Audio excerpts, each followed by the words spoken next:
Praise the lord. ఈరోజు మనం ఒక ముఖ్యమైన విషయం గురించి మాట్లాడుకుందాం. అదే జీవపుడనంబం. లోకంలో చాలామంది తాము సంపాదించిన ఆస్తిని బట్టో, తమకున్న అధికారాన్ని బట్టో, లేదా అందచందాలను బట్టో గర్విస్తూ ఉంటారు. అయితే దేవుని వాక్యం దీని గురించి ఏమని హెచ్చరిస్తుందో తెలుసా?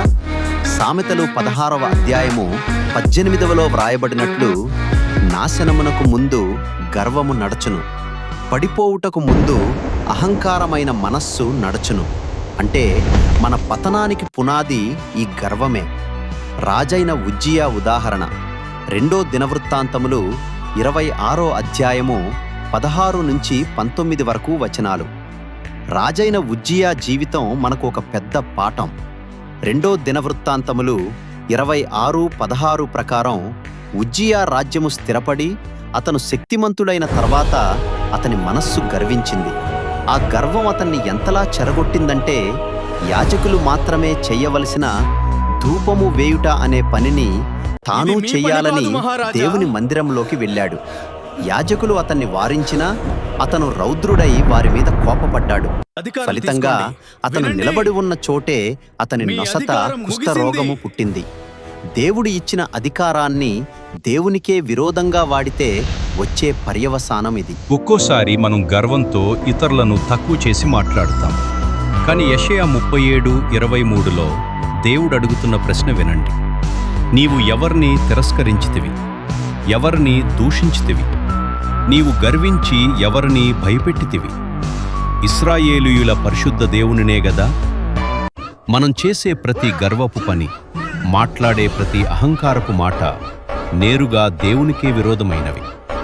మనం ఎవరిని ఎదిరిస్తున్నామో గ్రహించలేనంతగా గర్వం మన కళ్ళను కప్పేస్తుంది. మేలును మర్చిన హిజ్కియా 2 దినవృత్తాంతములు 32:24-26.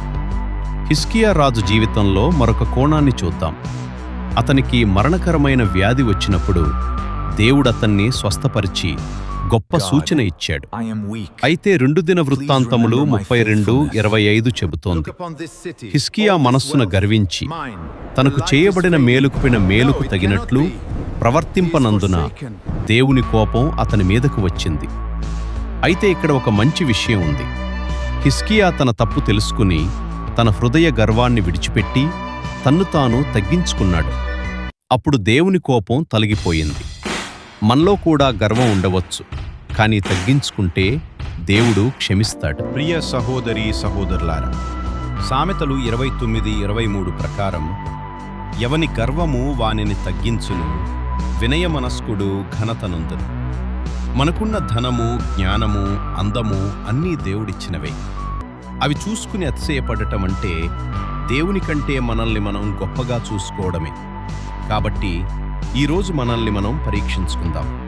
మన మాటల్లో, పనుల్లో ఎక్కడైనా గర్వం ఉందేమో చూసుకుందాం. హిజ్కియా వలె మనల్ని మనం తగ్గించుకుంటే దేవుడు మనల్ని సరైన సమయంలో హెచ్చిస్తాడు. గర్వాన్ని విడిచి వినయంతో దేవుని సన్నిధిలో నడుచుకుందాం. దేవుడు మిమ్మల్ని దీవించును గాక.